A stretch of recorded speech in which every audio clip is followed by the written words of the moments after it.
बरसात की वो रात आज भी कर्नाटक के दक्षिण कन्नड़ जिले के कडूरू गांव के कुछ बुजुर्गों को याद है, जब मंदिर की पिछली ओर लगे पीपल के पेड़ के नीचे एक दुबला पतला लड़का अकेले बैठा था, आंखें बंद किए जैसे किसी से बात कर रहा हो।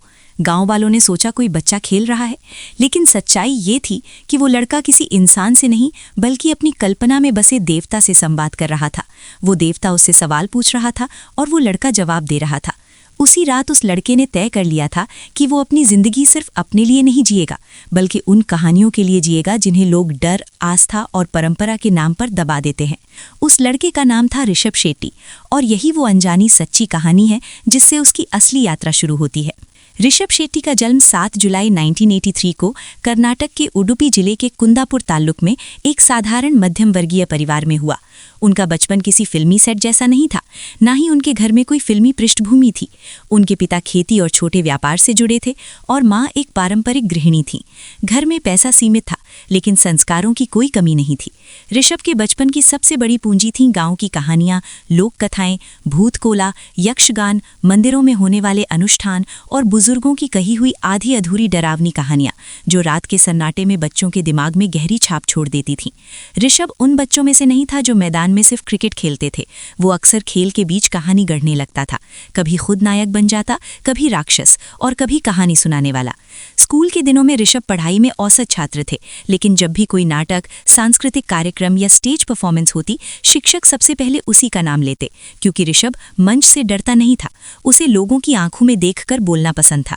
वो मंच को सिर्फ प्रदर्शन की जगह नहीं मानता था, बल्कि संवाद का माध्यम समझता था।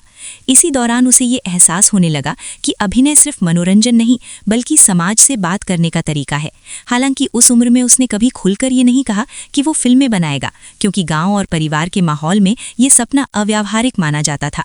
कॉलेज की पढ़ाई के लिए ऋषभ बेंगलुरु पहुंचे। ये वही शहर था जहां उसकी जिंदगी ने पहली बार तेज रफ्तार पकड़ी। गांव की शांति से निकलकर महानगर की भीड़ में खुद को ढालना आसान नहीं था।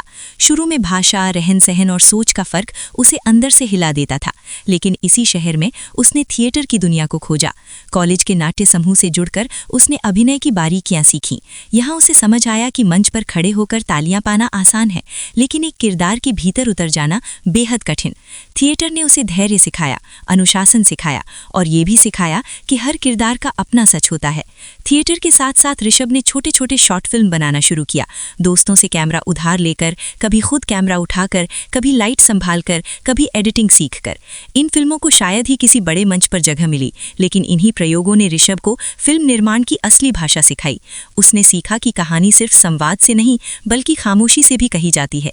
ये वही दौर था जब उसने तय कर लिया था कि वो सिर्फ अभिनय का नहीं, बल्कि निर्देशक भी बनेगा, ताकि वो अपनी कहानियां बिना किसी समझौते के कह सके। फिल्म इंडस्ट्री में कदम रखना उसके लिए आसान नहीं था।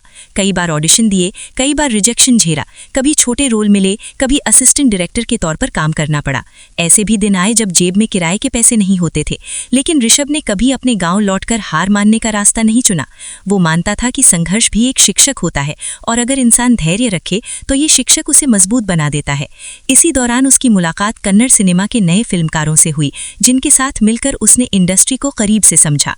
2016 में आई फिल्म किरिक पार्टी ऋषभ शेट्टी के करियर का पहला बड़ा मोड़ साबित हुई। भले ही वो इस फिल्म के मुख्य निर्देशक नहीं थे, लेकिन बतौर अभिनेता और सहायक निर्देशक उनका योगदान बेहद अहम था। फिल्म ने युवाओं के बीच जबरदस्त लोकप्रियता हासिल की और ये साबित कर दिया कि कॉलेज लाइफ की सच्ची कहानियां भी बड़ी हिट बन सकती हैं।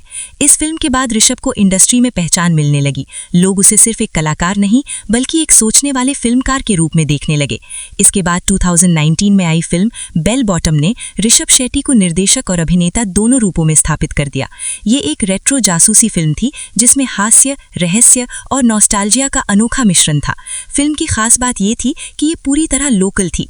किरदार, भाषा, माहौल सब कुछ अपनी मिट्टी से जुड़ा हुआ, और यही इसकी सबसे बड़ी ताकत बनी।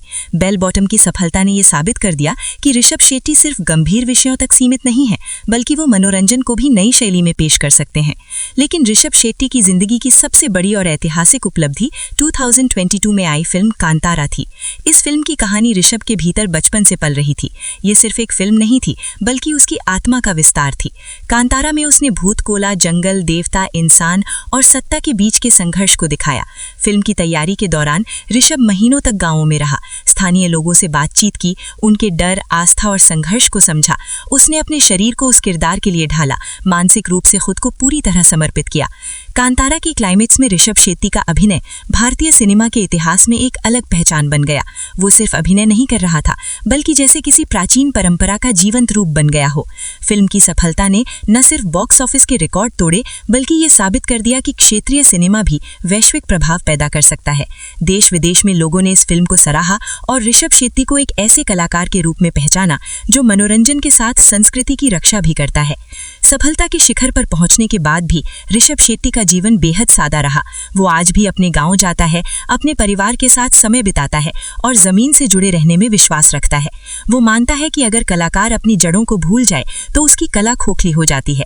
इसी सोच के साथ उसने कांतारा चैप्टर 1 की घोषणा की, जो इस कहानी का प्रीक्वल होगा, ताकि वो इस दुनिया को और गहराई से दिखा सके जिसे लोग सिर्फ सतह से जानते हैं।